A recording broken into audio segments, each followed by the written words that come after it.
Media మిత్రులందరికీ నమస్కారం. ఈరోజు కంచి పరమాచార్య శ్రీ చంద్రశేఖరేంద్ర సరస్వతి గారి జన్మదినం. ఈ అనురాధ నక్షత్రం చక్కటి ముహూర్తం ఈరోజు ఉదయం 7:14 ఎప్పటి నుంచో గత 2 నెలలుగా మనందరం ఆకాంక్షిస్తున్న ఆకివీడు శ్రీరామ మందిరం పునర్నిర్మాణం శంకుస్థాపన కార్యక్రమం చాలా ఘనంగా భక్తజనుల నడుమ ఉత్సాహంగా జై శ్రీరామ్ నినాదాలతో నినాదాలతో చాలా వైభవంగా జరిగింది. ఇందుకు సహకరించిన అన్ని అనుమతులు సకాలంలో ఇచ్చిన ప్రభుత్వ యంత్రాంగానికి, ఈరోజు త్రేతాయుగంలో కూడా మరి ఏదైనా యాగం నిర్వహించాలంటే అప్పుడు దానవులను రాక్షసులను ఓ బ్రీడ్ సెపరేట్గా ఉండేది. సో అప్పుడు యాగ పరిరక్షణ కోసం మరి కొంతమందిని రక్షణగా నియమించుకోవాల్సిన అవసరం ఉండేది.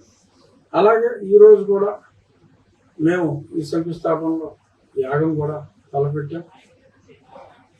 ఆ శంకుస్థాపన కార్యక్రమం ఆ యాగ భంగం కలిగిస్తారేమో అని మరి కొందరు కలిగిస్తాము అని చెప్పి మాట్లాడిన బ్యాక్గ్రౌండ్లో మేము కూడా రక్షణ కోసం రక్షక భటుల్ని అనగా పోలీసు వారిని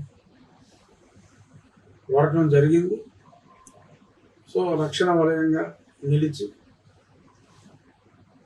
మోడర్న్ దానవుల దారి నుండి మా శంకుస్థాపన కార్యక్రమం, ఆ సందర్భంగా మేము తలపెట్టిన యాగం ఎటువంటి అవాంతరాలు లేకుండా మరి జరిపిన పోలీస్ శాఖ వారికి కూడా ఆ హృదయపూర్వక ధన్యవాదాలు తెలియజేస్తున్నాం.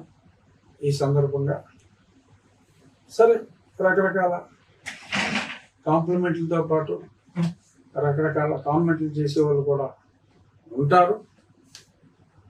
ఈ కార్యక్రమం అనుకున్న దగ్గర నుంచి మీడియా వారు కొందరు సహకరించారు, కొందరు రకరకాల పచ్చి అబద్ధాలతో వ్యతిరేకించారు.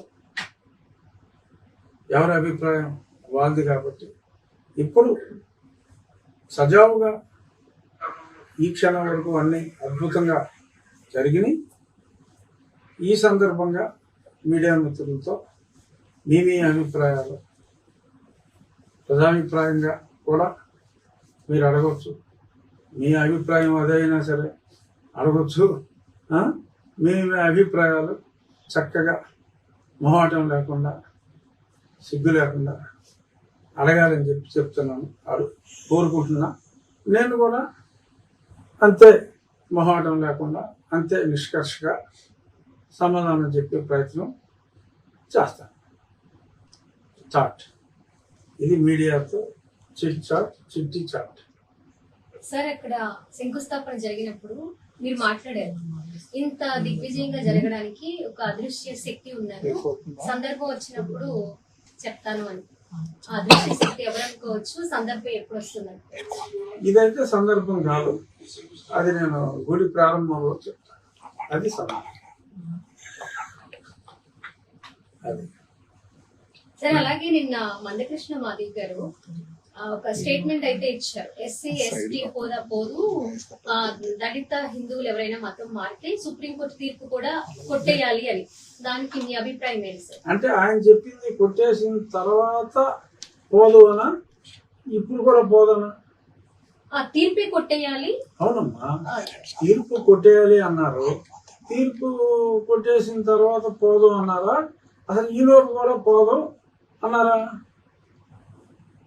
అని ఉండరు. కానీ ఆయన పద్మశ్రీ బిరుదు కూడా వచ్చింది కదా, అంత లూజ్గా అనరు. సో డెఫినెట్గా వారి ఉద్దేశం ఈ వీరి కోరిక మేరకు ఆ తీర్పుని కొట్టేస్తే మరి ఆ తీర్పుని ఎవరు కొట్టేస్తారో నాకు తెలియదు. సుప్రీంకోర్టు తీర్పుని ఎవరు కొట్టేస్తారు? ఎవరు కొట్టేయడానికి లేదు. సుప్రీంకోర్టు తీర్పుని కొట్టేయడానికి లేదు. దాన్ని చట్ట సవరణ అంటే రాజ్యాంగ సవరణ చేస్తే ఎవరైనా హ్యాపీగా మారిపోండి అమ్మ మతం. మీరు మతం మారిపోయినప్పటికీ మీకు కులం మారదు అన్నప్పుడు ఏమవుతుందంటే క్రైస్తవ మతానికి కూడా కొన్ని నియమ నిబంధనలు ఉంటాయి. ఆ మతం ఇక్కడ పుట్టిన మతం కాదు. ఆ మతం ఒక రకంగా ఎడారిలో పుట్టిన మతం, విశ్వవ్యాప్తమైన మతం. ప్రపంచంలో అత్యధికులు ఫాలో అయ్యే మతం క్రైస్తవ మతం. మన దేశంలో అత్యధికులు ఫాలో అయ్యేది హిందూ మతం. ప్రపంచంలో అత్యధికులు ఫాలో అయ్యేది క్రైస్తవం. సో ఆ మతానికంటూ కొన్ని నియమ నిబంధనలు ఉన్నాయి. ఆ మతంలో కులం అన్నది లేదు. సో కులం ఉన్నదే లేని మతంలోకి మీరు షెడ్యూల్డ్ తరగతులు అని చెప్పి నియమించుకుని షెడ్యూల్డ్ తరగతుల్లో ఒక్కొక్క రాష్ట్రంలో ఎన్నో కులాలు, ఇక్కడ 57 ఎన్నో ఉన్నాయి మన రాష్ట్రంలో. అలా కొన్ని రాష్ట్రాల్లో 100 ఉన్నాయి, కొన్ని రాష్ట్రాల్లో 40 ఉన్నాయి. అలాగా ఏ రాష్ట్రానికి ఆ రాష్ట్రం ఒక షెడ్యూల్లో చేపట్టిన కులాలు ఈ షెడ్యూల్ కూడా క్రైస్తవ మతంలో ఉండాలి అని చెప్పి వీరు కోరుకుంటే ఆ మత పెద్దలు ఒప్పుకోవాలి. ఇదంతా అల్లిగురిగా అయిపోదు. సో అంచేత వీరు ఆ మతాన్ని గౌరవించాలి అంటే ఆ మతంలో కుల వ్యవస్థ లేదు. మరి ఈ మతంలో ఉండాలి అంటే ఈ మతంలో కుల వ్యవస్థ ఉన్నప్పటికీ ప్రస్తుతం ఎవరో కుల వ్యవస్థని పట్టించుకోవటం లేదు. సో పట్టించుకోవటం లేదు కాబట్టి మీకు రిజర్వేషన్లు అవసరం అని ఇంకా మీరు అనుకుంటే, ఒరిజినల్గా 10 ఏళ్ళు చాలనుకున్నారు, దాన్ని అలా 10 పెంచుకుంటూ వెళ్ళారు. రాజకీయ కారణాలు కావచ్చు, ఏదైనా కారణం కావచ్చు, వెనకబడతారు కారణం కావచ్చు. బట్ ఇప్పుడు చాయిస్ ఏంటి? ప్రస్తుతం ఉన్నది రిజర్వేషన్ కావాలి అనుకుంటే మీకు రాజ్యాంగంలో ఏదైతే మీకు నిర్దేశించిందో దాని ప్రకారం ఉంటే మీకు రిజర్వేషన్ ఉంటుంది. ఒక ఆర్టికల్లో మతం మారే స్వేచ్ఛ ఉంది, అందరికీ ఉంది మతం మారే స్వేచ్ఛ. కొందరికి ఏమని చెప్పారు, నువ్వు మతం మారితే నీకు ఈ మతంలో, హిందూ మతంలో నువ్వు ఉంటే నీకు వచ్చిన రిజర్వేషన్ ఉండదు అని చెప్పి అందులోనే అప్పుడే రాశారు. నేను ఈ పార్టీ చూసుకుంటాను, నాకు ఆ పార్టీతో సంబంధం లేదు అని అంటే ఆ ప్రయోజనం ఇవ్వలేదు. ఎవరికి ఏది కావాలంటే అదే ఫాలో అవ్వచ్చు. ఎవరికి ఇష్టం లేకపోతే వాళ్ళకి ఆ రాజ్యాంగం వర్తించదు అన్న వెసులుబాటు రాజ్యాంగాన్ని ఇవ్వలేదు. దానికోసం కూడా వీళ్ళందరూ పోరాడితే దానికి పార్లమెంటు సభ్యులు ఒప్పుకుంటే ఏమో జరుగుతుందో చెప్పలేం. కానీ ప్రస్తుతానికి నిన్న మాట్లాడిన మాటలు అప్రస్తుతం. అది మారేదాకా ఎవరైనా మతం మారితే వారి ఎస్సీ హోదా ఖచ్చితంగా పోతుంది అని అత్యున్నత న్యాయస్థానం చాలా చక్కగా స్పష్టంగా తీర్పిచ్చింది. అది ఇప్పుడే కాదు, ఇంతకుముందు కూడా ఉన్నాయి. ఎవరో పెద్ద పట్టించుకోలేదు. ఇప్పుడు దీనికి పూర్తిగా జనం అందరూ కూడా పట్టించుకుంటున్నారు అంతే. సరే, ఇప్పుడు మీరు అన్నట్లుగానే అదే ఎస్సీ ఎస్టీ హోదా పోతుంది దళితులకి మతం మారినప్పుడు అని మీరు అంటున్నారు కదా. అవును సార్, ఈ నేపథ్యంలో దళితులందరికీ కూడా ఒక భయం, మతం మారిన దళితులందరికీ ఒక భయము, టెన్షన్, అలాగే వ్యతిరేకత కూడా వస్తుంది. దాన్ని ఎలా హ్యాండిల్ చేయబోతూ ఉన్నారు మీరేమో? వ్యతిరేకత, కొంత భయం కూడా ఉంది సార్. అవును, భయం ఉంటుంది. దాన్ని ఎలా హ్యాండిల్ చేయాలంటే అలా హ్యాండిల్ చేసుకోవాలి. మళ్ళీ హిందూ మతంలోకి వచ్చారు అంతే. చర్చికి వెళ్ళటం మానేయాలి. బాప్టిజం సర్టిఫికేట్ ఉంటేనే, తీసుకున్నట్టు సర్టిఫికేట్ ఉంటేనే అది వర్తిస్తుంది. అప్పటి వరకు మతం మారిన ఇబ్బంది లేదు అని చెప్పేసి కొంతమంది అటు నుంచి వినిపిస్తుంది. దాని మీద మీ కామెంట్ అండి? దాని మీద నా కామెంట్ ఏముంటుందండి, ఎవరో మతలేనోడు ఏదో వాడితే దానికి ఏముంటుంది, మనం ఏం చెప్తాం? చాలా స్పష్టంగా ఇటువంటివన్నీ ఉంటాయనే హూఎవర్ ప్రొఫెసర్స్ అని అన్నారు తప్ప నువ్వు సర్టిఫికెట్ నువ్వు చర్చిలో పెళ్లి చేసుకున్నా చర్చిలో ఫోటోలు లేకుండా చర్చిలో సర్టిఫికెట్ లేకుండా నువ్వు బాప్టిజం తీసుకున్నా కూడా బాప్టిజం సర్టిఫికెట్ తీసుకోకుండా ఉంటే నువ్వు క్రిస్టియన్ అయినప్పటికీ నేను క్రిస్టియన్ కాదని చెప్పి నువ్వు నిర్బంధంగా అబద్ధం చెప్పగలిగి ఉంటే నీకు ఎక్కడికే పోదాం అని చెప్పి ఎవడన్నా మతలేని వాడు మాట్లాడితే మనం ఏం చేయగలం? ఖచ్చితంగా సర్టిఫికేట్ అయితే రద్దు అవుతుందని కరాఖండిగా చెప్పగలం. నీ తల్లిదండ్రుల సమాధులు క్రిస్టియన్ శ్మశాన వాటికలో యెహోవా పిలుచునని చెప్పి నువ్వు సిలువ వేసుకుని నువ్వు కట్టిన తర్వాత నాకు సంబంధం లేదు, నేను హిందువునే, ఏమో మా తల్లిదండ్రులు చచ్చిపోయి అక్కడికి ఎందుకు వెళ్ళారో నాకేం తెలుసు అని నువ్వు అనగలవా? ఖననం చేసి నువ్వే అనగలవా? అనలేవు కదా. ఇవన్నీ సాక్ష్యాలు, సజీవ సాక్ష్యాలు. ఆ సాక్ష్యాలను కాదంటానికి లేదు. సో అంచేత జడమాటలు, ఇంకెవరయ్యే మాటలు, ఇటువంటి మాటలు నమ్మి రిజర్వేషన్ కావాలి అనుకుంటే దానికి తగ్గట్టు రాజ్యాంగంలో ఏమని ఉందో ప్రిస్క్రిప్షన్ అది ఫాలో అవ్వండి. రిజర్వేషన్ అక్కర్లేదు అనుకుంటే గొడవే లేదు. ఎందుకంటే ఇంకా దళితులు హిందువులు ఉన్నారు, వారికున్న హక్కుల్ని హక్కు లేని వారు తినేయటం అనేది తప్పు. అందుకనే చాలామంది నిజమైన దళితులు అంటే హిందూ మతంలో ఉన్న దళితులు వారి హక్కుల కోసం పోరాడుతారు. మీరు తరచు నీలి కుమారులు అని అంటాం. తెలకపల్లి రవి సీనియర్ విశ్లేషకుడు కూడా ఈ మధ్య కొంత అభ్యంతరం తెలిపారు. మీరు అనేది ఆ నీలి రంగు కోటును ఉద్దేశించి అయినప్పటికీ కూడా సమాజంలో వాడుక భాషలో నీలి అంటే అశ్లీలానికి సంబంధించిన ఒక ఇది. ఆ నీలి కుమారులు అనే దాన్ని అది కొంచెం నెగిటివ్ గా వెళ్తుంది. దాని మీద నేను నీలి కుమారులు అని నలుగురిని అన్నా.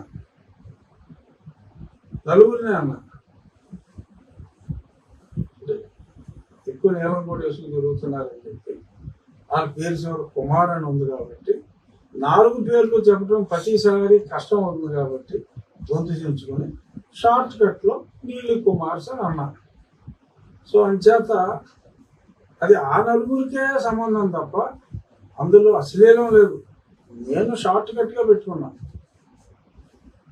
అందులో అశ్లీలం లేదు. మరి సంస్కారం, సభ్యత, నేనేమన్నాను, నీలం అనేది ఒక మంచి రంగు. ఆ నీలం రంగు వేసుకుంటున్నారు కాబట్టి నీలం రంగు వేసుకున్న వారి పేరులో కుమార్ ఉంది కాబట్టి నీలి కుమారులు అన్నాను. మరి ప్రతి మాటలోనూ అశ్లీలం చూడటం రవి గారికి అలవాటు అయితే మరి రవి గారు ప్రతిదీ అశ్లీలంగా చూడకండి అని చెప్పి నేను సమస్య రామాలయానికి రవి మీరు కాదు నేను చెప్పి సమస్య రామాలయానికి సంబంధించి, రామాలయం నిర్మాణానికి సంబంధించిన సమస్య. కానీ ఇప్పుడు ఒక పెద్ద తేనెతుట్టే మత మార్పిడి కావచ్చు, లేదా రిజర్వేషన్ అనుభవించడం కావచ్చు, మీరు కూడా చాలా పిలుపునిస్తున్నారు. వాళ్ళ మిగతా టీచర్లు, ప్రభుత్వ ఉద్యోగుల్లో కూడా ప్రమోషన్లు పొందుతా ఉన్నారు. వాళ్ళందరి మీద కూడా కంప్లైంట్ రావాలి. ఇంత పెద్ద సమస్యగా రామాలయం నుంచి మత మార్పిడి దాకా ఎందుకు వచ్చింది, ఎలా తీసుకొచ్చింది? టీవీ నేను కరెక్ట్ పాయింట్ ఏదైనా టాప్ మీద చెప్తా. ఎందుకు వచ్చిందంటే మార్చి 8వ తారీఖు నేను అక్కడికి మా గుడి దగ్గరికి వెళ్తే మమ్మల్ని కొడతానికి వచ్చారని చెప్పాను కదా. వాళ్ళు ఏమని చెప్పారంటే, ఇదిగో ఇక్కడ అందరం మేము క్రైస్తవులమే,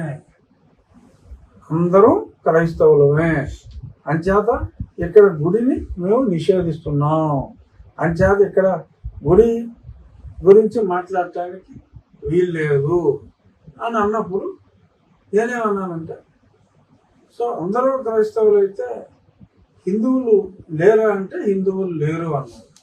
సరే అయితే ఎస్సీలు అయితే హిందువులే, సో సర్టిఫికెట్ క్రైస్తవులు అయితే బీసీసీ అని ఉంటుంది. సో ఇక్కడ మెజారిటీ సర్టిఫికెట్లు బీసీసీ ఉందా, హిందూ ఉందా అనేది చూసి మరి దాని ప్రకారం మనం యాక్ట్ చేద్దామని చెప్పి చెప్పడం జరిగింది. అలా చూడటానికి లేదన్నారు. అలా చూడటానికి లేకపోతే మీరే కదా చెప్పారు అందరూ క్రైస్తవులు, అవునో కాదో తెలుసుకోవాలి కదా. సో ఆ తర్వాత నేను కొంత తెలుసుకునే ప్రయత్నం చేస్తే లిస్టు ప్రకారం అసలు బీసీసీలు ఊరికే ఒక 2-3% కన్నా లేరు అక్కడ. అందరూ హిందువులే ఉన్నారు. మరి అందరూ హిందువులే ఉన్నారండి, మరి క్రైస్తవులు ఉంటారేంటి అనే చర్చ వారే తెరతీశారు అక్కడ. సో ఆ సందర్భంలో ఆ చర్చ వచ్చింది కాబట్టి అది చర్చనీయాంశం అయింది. చర్చనీయాంశం కాదు, చర్చనీయాంశం. మీరు ఇందాకన్నారు క్రైస్తవంలో కులం లేదని. ఇప్పుడు బీసీసీలో కన్వర్టెడ్ క్రిస్టియన్స్ పెట్టారు. ఇది కూడా కులపరమైన కేటగిరీ. అంటే మతం మన రాజ్యాంగంలో మతపరమైన రిజర్వేషన్లు లేవు కాబట్టి మరి ఇక్కడ కూడా దీన్ని కూడా కులంగానే చూడాలి అనేది ఒక వాదన. కులంగా కాదు అది, మరి మతపరమైన రిజర్వేషన్ లేవు కదా సార్. మతపరమైన రిజర్వేషన్ లేదు, కానీ వారికి కూడా కొంత పర్సంటేజ్ ఇచ్చారు. ఆ పర్సంటేజ్ మాకు అక్కర్లేదు అంటే వదిలేసుకోవచ్చు. ఎందుకు ఇచ్చారంటే ఇచ్చారు, వారిని బీసీసీగా పరిగణిస్తున్నారు కాబట్టి ఆ బీసీలకు ఇచ్చిన రిజర్వేషన్లో కొంత శాతాన్ని వీరికి ఇవ్వడం జరిగింది. అంటే ఎంతమంది మారారు? లిస్టు ప్రకారం 1.5% మారింది. ఇది ఎవరు మారలేదుగా, ఇక్కడే ఉంటున్నారుగా. వీళ్ళందరూ మారిపోయారు అనుకోండి, ఏమో అప్పుడు ఏమన్నా మార్పు వస్తుందేమో, అప్పుడు ఈ రిజర్వేషన్ ఖాళీ అవుతాయి కాబట్టి బీసీలకు మరింత కోటా పెంచవచ్చు. 15% రిజర్వేషన్ ఇచ్చి వీళ్ళు ఉన్నదే 1% అనుకోండి, అంతకన్నా లేరు ఇప్పుడు ప్రస్తుతం. ఆ ఉన్న 1%కి ఉద్యోగాలు వస్తాయి, మిగిలిన వాళ్ళు అందులోకి వెళ్ళవచ్చు. ఇప్పుడు ఏదైతే మీరు ఆరోపణ చేస్తున్నారో దళిత క్రైస్తవులు రిజర్వేషన్స్ ఫలాలు అనుభవిస్తున్నారు, వాళ్ళకి లేని హక్కుని వాళ్ళు దొడిదారులు అనుభవిస్తున్నారు అంటే మీరు చెప్తే తీవ్ర ఆరోపణ. దీంట్లో తీవ్ర ఆరోపణ ఉన్నమాట.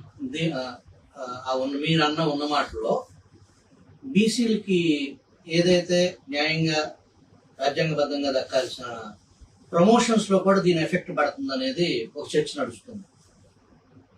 దానికి కూడా లింక్ ఉందంటారు. ఖచ్చితంగా మతం మారిన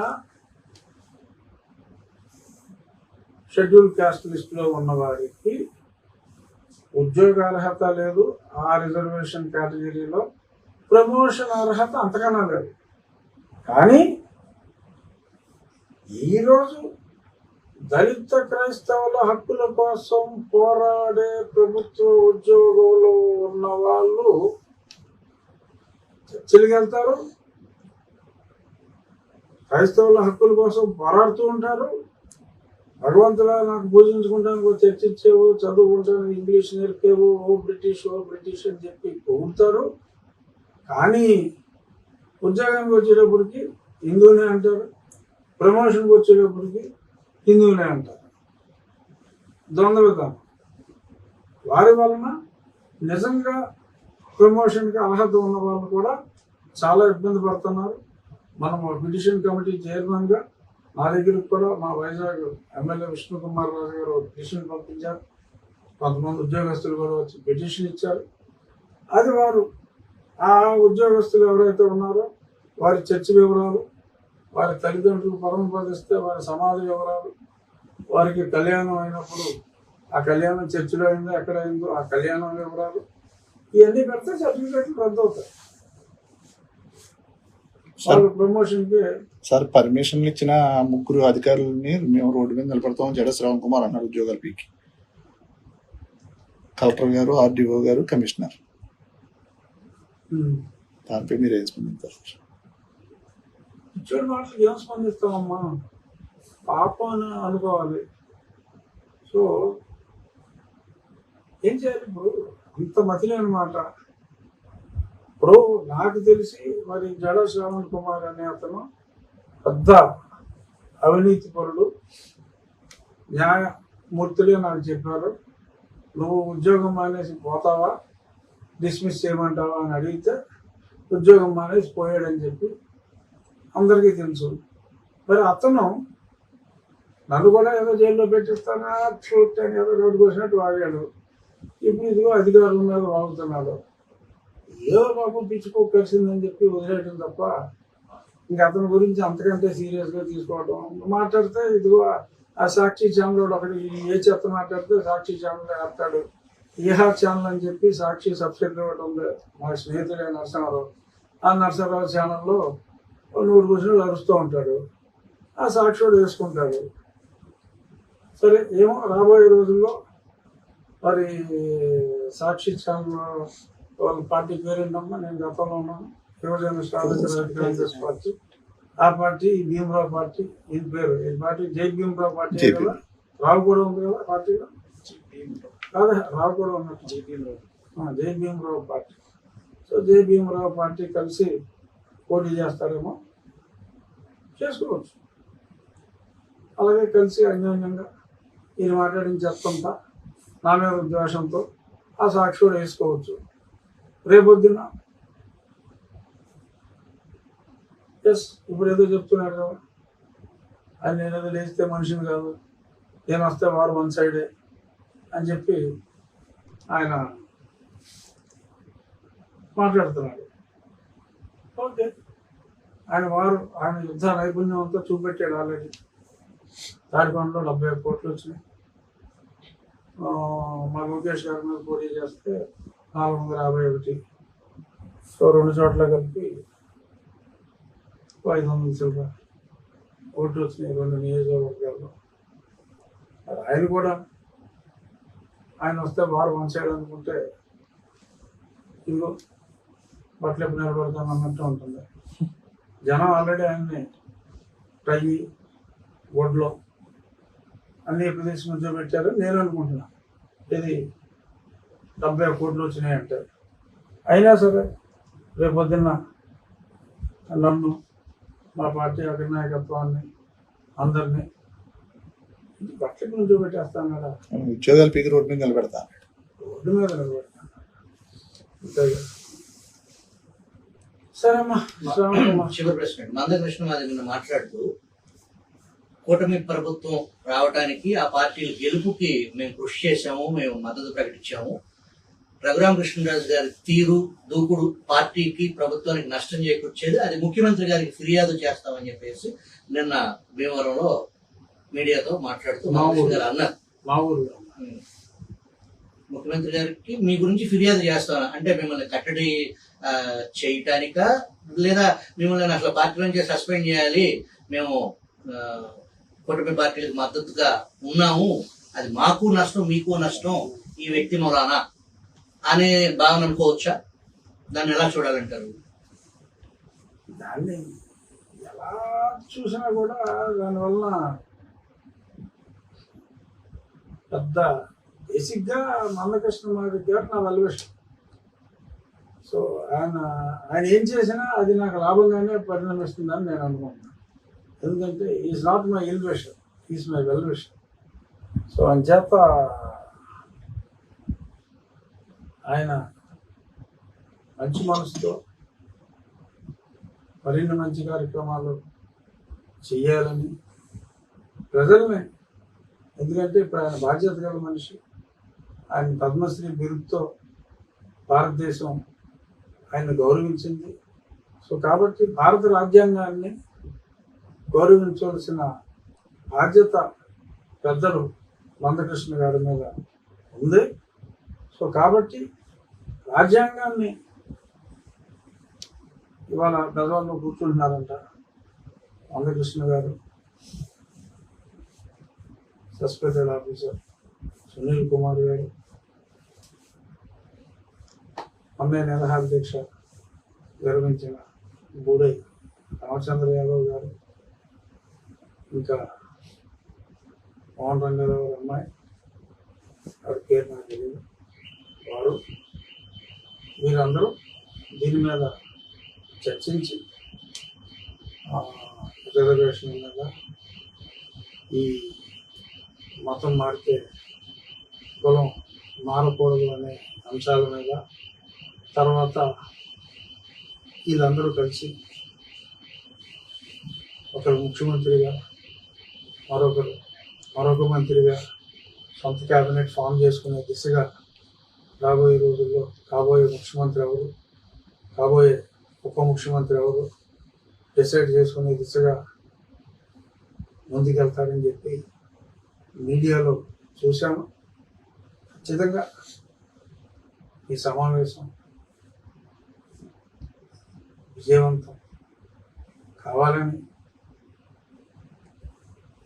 కోరుకున్నాం. మీరన్న సస్పెండ్ అండ్ ఆఫీసర్ ఇంకా 2 నెలల్లో రిటైర్ అయిపోతారు. ఆయన సస్పెన్షన్ రివోక్ చేసే అవకాశాలు ఏమైనా ఉన్నాయా? అంటే ఏమో నాకు తెలియదు. ఆయన ఆయన మీద ఉన్న అభియోగం అది ఆయన బేస్ చేసుకుంటున్నారు. సో దాని మీద నేనైతే కామెంట్ చేయలేను. ప్రస్తుతానికైతే ఆయన సస్పెన్షన్లో ఉన్నాడు కాబట్టి నేను సస్పెండెడ్ ఆఫీసర్ అని చెప్పి అన్నాను. రాబోయే రోజుల్లో మరి ఆయన కూడా వస్తే వారు వన్ సైడ్ అనే ఆయన కూడా అనుకుంటున్నారు. ఆయనకు ఒక ఆర్మీ ఉందట, అంబేద్కర్ ఇండియా మిషన్ అని చెప్పి ఒక పెద్ద ఆర్మీ ఉందట. ఆర్మీకి ఆయన ఒక దళపతి అట. ఆయన ఎటు ఓటేయమంటే వారందరూ అటే ఓటేస్తారట.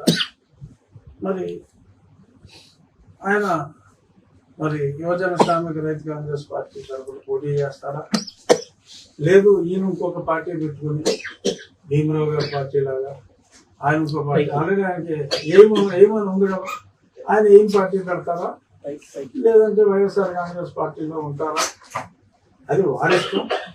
ఎవరైనా ఎన్ని పార్టీలైనా పెట్టుకోవచ్చు. ఈరోజు నేను ప్రారంభించిన శంకుస్థాపన చేసిన గుడికి రాజకీయానికి ఎటువంటి సంబంధం లేదు అని చెప్పి నేను మరొక్కసారి ప్రస్ఫుటంగా తెలియజేస్తున్నాను. ఇది హిందూ ధర్మానికి సంబంధించి గతంలో అక్కడున్న రామాలయం పునర్నిర్మాణానికి సంబంధించిందే తప్ప ఈ సందర్భంగా అడ్డు చెప్పిన ప్రాంతానికి వచ్చిన క్రైస్తవులు, మతం మారిన క్రైస్తవులు చర్చ వచ్చింది కనుక ఆ సందర్భంగా కొన్ని యాక్చువల్గా ఎంత కోయిన్సిడెన్స్ అంటే ఇది మార్చి 8వ తారీఖు ఈ చర్చ వచ్చిందండి. ఎవరో చెప్తాడు ఆనంద్ అన్నాడు ఇక్కడ రద్దు చేస్తే మూసు కూర్చోకుండా సుప్రీంకోర్టుకి వెళ్తాడంటే అది నేనే చేయించాను. ఆ సంబంధం లేదు కదా. చెప్తాడు ఆనంద్ ఎందుకు వెళ్ళాడో సుప్రీంకోర్టుకి లేపు తగ్గించుకున్నట్టు అయింది. ఆ తీర్పు ప్రస్ఫుటంగా వచ్చింది. దానికి ముందే నేను దీని గురించి మాట్లాడున్నాను. సో నేను మాట్లాడిన టైంకి అది వచ్చింది కాబట్టి దాని గురించి నేను మాట్లాడాను. సో దాని గురించి మాట్లాడాను కాబట్టి అది కొంచెం ఫ్లేమ్ అయింది. ఊరుకున్నారా ఊరుకోరా వీళ్ళందరూ మీటింగ్లు పెట్టి అది ఎలా కుదురుద్ది అని చెప్పి నెయ్యి పోసారు. ఏమైంది? ఇప్పుడు అది మంట అయిపోతుంది. ఆ మంటలో మారిపోయేది ఎవరు?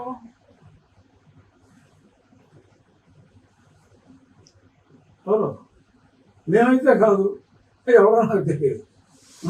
సరే, ఎలా సార్ మీరు వైసీపీ పార్టీ వల్లనే అంటే అంతకుముందు ఇలా రచ్చబండ పెట్టి కామెంట్ చేసేవాళ్ళు, తర్వాత ఇప్పుడు కూడా మీరు పార్టీ కాదు కాబట్టి విమర్శిస్తుంటారు వైసీపీని. కానీ ఆకువీడులో మీ నియోజకవర్గంలో మొత్తం 13 మంది కార్పొరేటర్లు మీరు సపోర్ట్ చేసిన ఒక తీర్మానానికి ఎలా సపోర్ట్ చేసి ఏం చేశారు? వాళ్ళని ఏమి చేయాలి?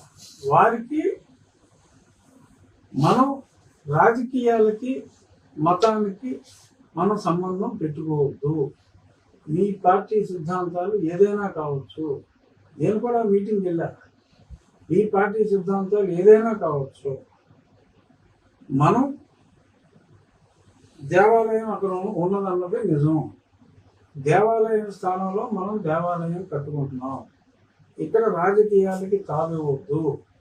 మనం హిందూ ధర్మం ప్రకారం మన రాజ్యాంగంలో కూడా పరమత సహనం ఉండాలి, సెక్యులర్ భావాలు ఉండాలి. నీ మతాన్ని నువ్వు ప్రేమించు, ఇతర మతాన్ని గౌరవించు అనేదే మన సిద్ధాంతం.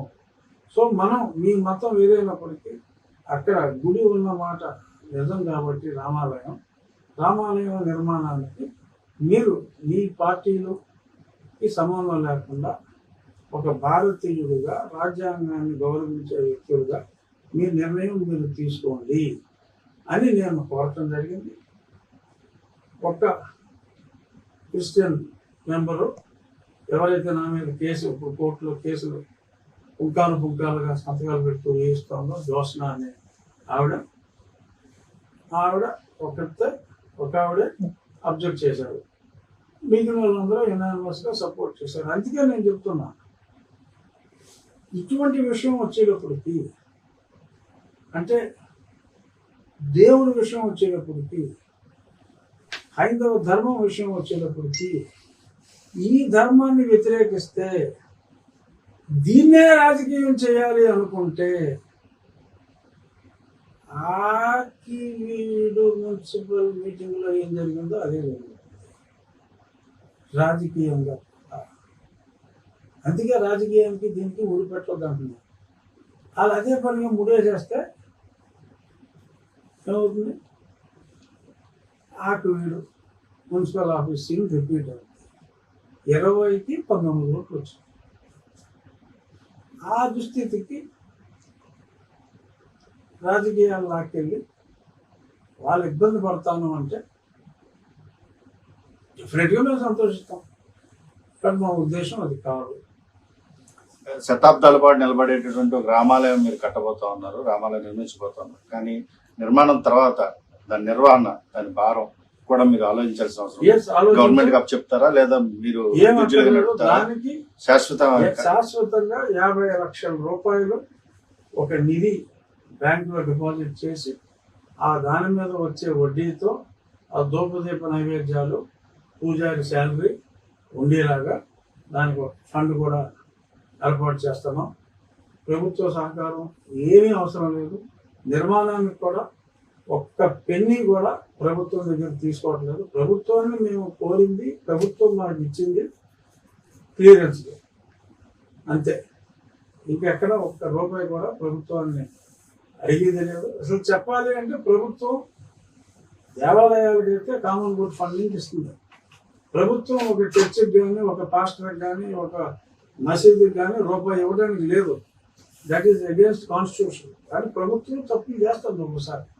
ఈ ప్రభుత్వమైనా, ఆ ప్రభుత్వమైనా, ఏ ప్రభుత్వమైనా, గతంలో కన్న ప్రభుత్వమైనా అధియాత్రలకి అన్నింటికి కూడా డబ్బులు ఇచ్చారు. అల్తమస్ కబీర్ అనే సుప్రీంకోర్టు ఒక న్యాయమూర్తి, ఆయన ముస్లిం మతస్థుడు అయినప్పటికీ కూడా దాన్ని వ్యతిరేకించారు. ఆయన అది ఇవ్వటం తప్పని చెప్పి ఆయన తీర్పు ఇచ్చిన తర్వాత కేంద్ర ప్రభుత్వం హజ్ యాత్రకి ఫండ్ చేయడం ఆపేసింది. సరే, మన రాష్ట్రంలో ఇస్తున్నారు. అది వేరు. ఎలా ఇస్తున్నారంటే ఎవరో ప్రశ్నించేదాకా ఇస్తారు. అక్కడ ప్రశ్నించారు, అలా ఆపేశారు. ఇక్కడ ప్రశ్నించిన తర్వాత ఆపుతారేమో నాకు తెలియదు. ఆ విషయం నేను ప్రశ్నించాను, ఎందుకంటే నాకు అనవసరం. కానీ ఇది నా పాలసీ ప్రకారం దేవాలయానికి సపోర్ట్ చేయడానికి కోట్లాది భక్తులు ఉన్నారు. కోట్లాది భక్తులు సహాయంతో నాకు అలా పిలిపిస్తే క్షణాల్లో సమకూరింది. శివనాగిరెడ్డి గారు, సుధాకర్ సింగ్ నేతృత్వంలో చక్కగా ఆలయ నిర్మాణం శతాబ్దాలు నిలబడి ఉండేలాగా మేము కడుతున్నాం. Thank you.